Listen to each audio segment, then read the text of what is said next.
दोस्तों, प्रार्थना के विषय में कुछ ऐसी रहस्यमय बातें कि जिन्हें मुझे और आपको जानना बहुत बहुत जरूरी होता है। जब हम व्यक्तिगत जीवन में प्रार्थना करते हैं तब दोस्तों मुझे और आपको ऐसी कुछ रहस्यमय बातें हैं जिनको मुझे और आपको जानना बहुत बहुत जरूरी होता है। दोस्तों, ऐसी रहस्यमय बातें जो वचनों के आधारित है, उन्हें हमारे जीवन में जब भी हम प्रार्थना करते हैं तब दोस्तों ध्यान देने की बहुत बहुत जरूरी होता है। क्योंकि दोस्तों मैं और आप ऐसे वचनों के आधारित जो बातें हैं उनके ऊपर अगर हम ध्यान नहीं देते हैं, जिनके कारण हमारा प्रार्थना का जीवन अधूरा रह जाता है, या यूं कहे कि हमें ऐसा लगता है कभी कभार कि क्या हमारी प्रार्थना सुनी जा रही है या नहीं सुनी जा रही है। दोस्तों, कई ऐसे मसीही भाई बहन हैं जिनके जीवनों में ऐसे वह उलझनों में फंसे रहते हैं, क्योंकि दोस्तों उनके मनों में कई प्रकार के प्रश्न उठते रहते हैं कि मेरी प्रार्थना सुनी जा रही है कि नहीं सुनी जा रही है। मैं रोज प्रार्थना तो करता हूँ, परंतु मैं जो प्रार्थना करता हूँ उनको परमेश्वर ग्रहण करता है कि नहीं ग्रहण करता है। आखिरकार कैसी प्रार्थना करूं कि परमेश्वर मेरी प्रार्थना को उत्तर दे, और कैसे प्रार्थना परमेश्वर को प्रसन्न कर सकती है कि जिनका उत्तर भी जल्द से जल्द आ सकता है। दोस्तों, ऐसी कई बातों के ऊपर हम चर्चा करेंगे, जिनमें से चार ऐसी बात है, चार ऐसे पॉइंट है कि जिनके ऊपर मुझे और आपको बहुत बहुत जोर देना पड़ता है दोस्तों, जिनके कारण हमारा प्रार्थना का जीवन अधूरा रह जाता है दोस्तों। क्योंकि दोस्तों जब भी हम प्रार्थना के विषय में कोई ऐसा संदेश को सुनते हैं या कोई ऐसा मैसेज किसी के भी माध्यम से, चाहे यूट्यूब पर हो चाहे चर्च में हो, कहीं पर भी अगर हम सुनते हैं, उन समयों में उन संदेश को सुनकर मैं और आप मोटिवेट तो हो जाते हैं और कुछ समयों तक हमारे जीवन में लागू भी करते हैं, कुछ दिनों तक भी हम करते हैं, या यूं कहे कि कुछ महीनों तक भी हम कर पाते हैं। परंतु कुछ समयों के बाद दोस्तों हमारा प्रार्थना का जीवन रुक जाता है और हमारा जीवन वैसा का वैसा जैसा हम पहले जीते थे वैसा हमारा जीवन हो जाता है। दोस्तों, हम संदेश तो सुनते हैं कि प्रार्थना कैसे करें, किस प्रकार करें, बहुत सी ऐसी बातों को भी हम दोस्तों हमारे जीवन में लागू करने का प्रयास भी करते हैं, परंतु दोस्तों हम बाद में उस प्रार्थना के जीवन से दूर होते हुए मालूम होते हैं। दोस्तों आखिर ऐसा क्यों होता है? क्योंकि हमारी इच्छा, हमारी मर्जी रहती है कि हम हमारे दिन की शुरुआत प्रार्थना से करें, जो कि प्रार्थना परमेश्वर से बातें करना होता है, जो कि प्रार्थना परमेश्वर से हमारी हर एक अरजों को धन्यवाद के साथ, जो कि प्रार्थना परमेश्वर के सम्मुख हमारी अरजों को हर एक जो भी दिन की जरूरियात हो, या यूं कहे जो भी हमारी आंतरिक जरूरियात हो, उन तमाम बातों को रखना होता है। फिर भी दोस्तों हमें ऐसा क्यों लगता है, कभी कभार हम प्रार्थना से हार जाते हैं, या यूं कहे हम प्रार्थना करना तो चाहते हैं फिर भी नहीं कर पाते। दोस्तों ऐसा इसीलिए अक्सर होता है कि हम हमारे बल पर प्रार्थना करने का प्रयास करते हैं। हाँ दोस्तों, हम जो भी सीखते हैं, जो भी सुनते हैं, और बाद में जब हम उसे अपने जीवन में लागू करने की बात आती है तब दोस्तों हम हमारे बल पर करने का प्रयास करते हैं, जिसकी वजह से हम हार जाते हैं, या यूं कहे हमारा प्रार्थना का जीवन आगे नहीं बढ़ पाता। परंतु दोस्तों ऐसे चार पॉइंट जिसके ऊपर मैं और आप बातें करने वाले हैं, अगर दोस्तों आप इसको ध्यान से सुनते हो, इस मैसेज के अंत तक आप बने रहते हो, तो मैं आपको दावत से कह सकता हूं कि आने वाले दिनों में आपका प्रार्थना का जीवन, आपका और मेरा ही नहीं परंतु हर एक व्यक्ति का जीवन दोस्तों बहुत ही परमेश्वर आगे ले जा सकता है। हाँ दोस्तों, ऐसे चार पॉइंट के ऊपर हम चर्चा करेंगे। दोस्तों इस मैसेज में मैं यह नहीं बताऊंगा कि प्रार्थना ऐसे करें, प्रार्थना इस प्रकार की जाती है, क्योंकि दोस्तों कुछ हद तक मैं भी गलत हो सकता हूं, परंतु जब हम परमेश्वर के वचनों के आधारित, परमेश्वर का वचन हमें क्या कह रहा है इसके विषय में जब हम परमेश्वर के वचनों को लेकर जब चर्चा करते हैं, तब दोस्तों उस वचन के अनुसार जब हम करने की चौकसी करते हैं तब दोस्तों वह सही में होता है, क्योंकि वचन ही परमेश्वर है। वचन कभी भी हमें धोखा नहीं देता, क्योंकि वचन में सच्चाई होती है। जब भी हम वचनों के आधारित करने का प्रयास करते हैं तभी वह प्रार्थना सफल हो पाती है। दोस्तों ऐसे ही पॉइंट के ऊपर हम बात करेंगे, जिसमें से एक वचन जो हमें मिलता है रोमियो की किताब में, जहां पर दोस्तों वचन यूं कहने का प्रयास कर रहा है कि इसी रीति से आत्मा भी हमारी दुर्बलता में सहायता करता है, क्योंकि सही रीति से प्रार्थना करना हम नहीं जानते, परंतु आत्मा आप ही ऐसी आहे भर भर कर जो बयान से बाहर है हमारे लिए विनती करता है दोस्तों। हाँ दोस्तों, पहली बात जो है वह जब भी हम प्रार्थना करें तब हमें यह ध्यान देना जरूरी होता है, क्योंकि दोस्तों हमारा यह जो जीवन है, जो प्रार्थना का जीवन है, यह ज्यादातर आत्मिक बातों से जुड़ा हुआ है। यद्यपि इसमें शारीरिक बातों के ऊपर भी हम परमेश्वर से विनती करते हैं, परंतु ज्यादातर जो है दोस्तों हमारा जीवन, प्रार्थनामय जीवन आत्मिक संसार से जुड़ा हुआ रहता है दोस्तों। और दोस्तों इस जीवन में हमें हमारे जीवन में पवित्र आत्मा की सहायता लेनी बहुत बहुत जरूरी होता है, क्योंकि पवित्र आत्मा इसीलिए दिया गया है कि हम उसके सहायता से सही रीति से प्रार्थना करना, सही रीति से वचनों को समझना, हर एक बातों में हम सही गाइडलाइन प्राप्त कर सकते हैं परमेश्वर के वचनों के आधारित दोस्तों, क्योंकि वचन इस जगह पर कह चुका है कि सही रीति से प्रार्थना करना हम नहीं जानते। हाँ दोस्तों, इस जगह पर वचन हमें समझाने का प्रयास करता है कि सही रीति से प्रार्थना करना हम नहीं जानते, परंतु हमें पवित्र आत्मा की सहायता लेनी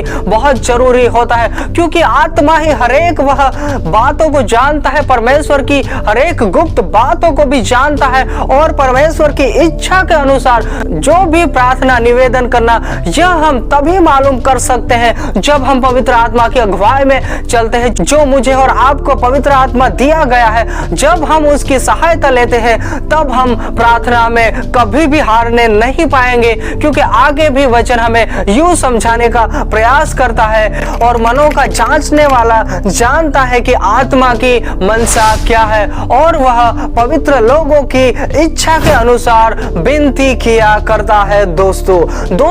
पवित्र आत्मा ही हर एक बातों को जानता है, हमारी कमजोरी को, हमारी हर एक बातों को, जिस जगह पर हम कमजोर है या हमें किस चीज की जरूरत है हमारे आत्मिक जीवन में, उन तमाम बातों को केवल और केवल आत्मा ही जानता है दोस्तों। इसीलिए जब भी हम प्रार्थना करते हैं तब हमें पवित्र आत्मा की सहायता लेना बहुत बहुत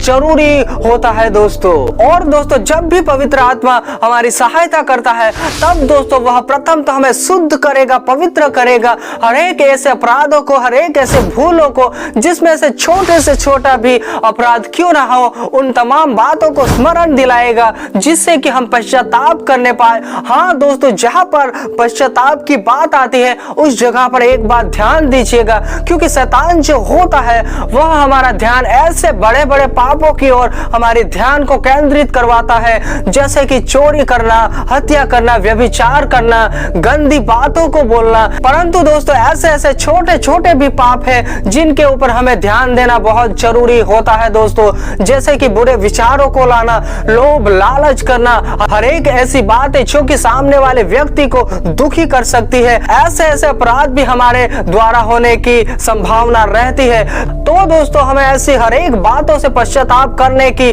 बहुत बहुत जरूरी होता है दोस्तों हम जानते हैं कि उत्पत्ति से प्रकाशित वाक्य तक हर एक जगहों पर परमेश्वर ने पश्चाताप पर ज्यादा ही अपने लोगों को बताया है कि किस प्रकार मनुष्य पाप से लिप्त होते हैं, और जब दोस्तों वह पश्चाताप करते थे तब परमेश्वर वापस उसकी भलाई करना चालू करता था दोस्तों। तो दोस्तों दूसरा पॉइंट जो है वह यह है कि हमारे जीवन में हमें पश्चाताप करने की बहुत बहुत जरूरी होता है। हमें पश्चाताप के साथ ही परमेश्वर के सम्मुख जाना होता है दोस्तों। हर एक ऐसी बातों से हमें तौबा करना है, और उसके बाद हमें परमेश्वर से हर एक अर्जों को रखना है विश्वास के साथ दोस्तों। क्योंकि दोस्तों तीसरी बात जो है वह यह है कि जब भी हम प्रार्थना करें उसमें हमें यह ध्यान देने की बहुत जरूरी होता है कि हमें विश्वास करना चाहिए कि परमेश्वर है। जिस प्रकार वचन कहता है कि जो कोई भी परमेश्वर के पास आता है उसे विश्वास करना चाहिए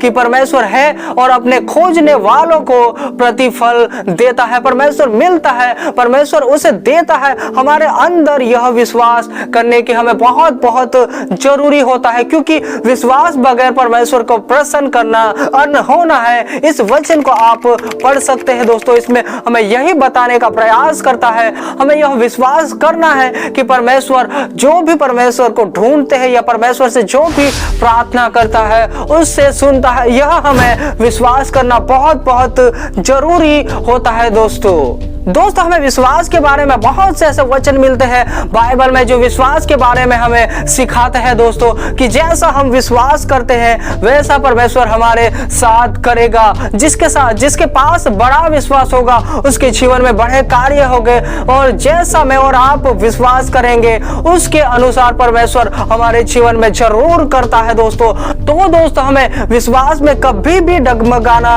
नहीं चाहिए, परमेश्वर जरूर प्रतिफल देता है दोस्तों। और चौथा जो पॉइंट है जिसके ऊपर मुझे और आपको ध्यान देना बहुत जरूरी होता है जब भी हम प्रार्थना करते हैं उन समयों में, तो वह यह है कि जिस प्रकार हमें वचन कहने का प्रयास करता है फिलिपियंस में कि किसी भी बात में चिंता मत करो, परंतु तुम्हारे निवेदन, प्रार्थना, विनती, धन्यवाद के साथ परमेश्वर के सम्मुख उपस्थित किए जाए। यानी कि दोस्तों जब भी हम प्रार्थना करते हैं तब हमें धन्यवाद के साथ हर एक अर्ज को, हर एक विनती, जो भी जरूरियात है उन तमाम बातों को परमेश्वर के सम्मुख यह विश्वास के साथ कि परमेश्वर मेरी प्रार्थना को सुन रहा है और हमें परमेश्वर के सम्मुख रखने हैं। आपके और मेरे जीवन के कोई भी ऐसी बातें हो, चाहे शारीरिक जीवन से जुड़ी हुई बातों के लिए आप प्रार्थना करते हो या आत्मिक बातों के लिए, उनके लिए दोस्तों प्रथम तो हमें धन्यवाद के साथ, विश्वास के साथ परमेश्वर के सम्मुख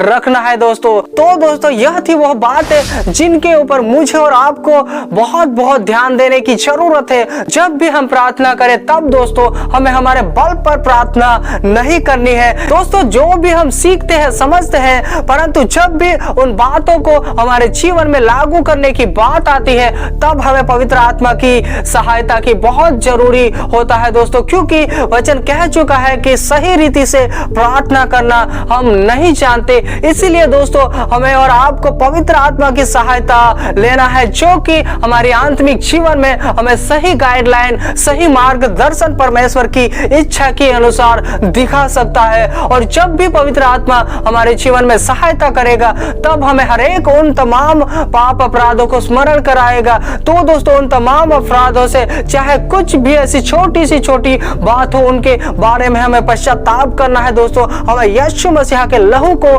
मांगना है, पवित्र होकर परमेश्वर के सम्मुख हमारी हर एक प्रार्थना अर्जों को धन्यवाद के साथ परमेश्वर के सम्मुख उपस्थित करना है। हमें विश्वास करके कि परमेश्वर अपने मांगने वालों को, अपने खोजने वालों को प्रतिफल देता है, यह विश्वास के साथ हमें हर एक अर्जों को परमेश्वर के सम्मुख रखना है दोस्तों। अगर दोस्तों मैं और आप इन वचनों के आधारित परमेश्वर के सम्मुख प्रार्थना करेंगे या परमेश्वर की उपस्थिति में जाएंगे तो आने वाले दिनों में, आने वाले समयों में, कुछ समयों के बाद आपके प्रार्थना के जीवन में बहुत ही बड़ा बदलाव आप देखने पाओगे दोस्तों। क्योंकि दोस्तों मैं आपको दावे के साथ कह सकता हूं, अगर दोस्तों आप ऐसा अपने जीवन में लागू करते हो वचनों के आधारित, तब आप आने वाले दिनों में देखने पाओगे कि आपकी प्रार्थना के जीवन में बहुत बड़ा बदलाव हो रहा है। क्योंकि दोस्तों हमने भी हमारे जीवन में देखा है, परमेश्वर के वचनों के आधारित जब हमने किया तब हमने परमेश्वर से प्रतिफल पाया है।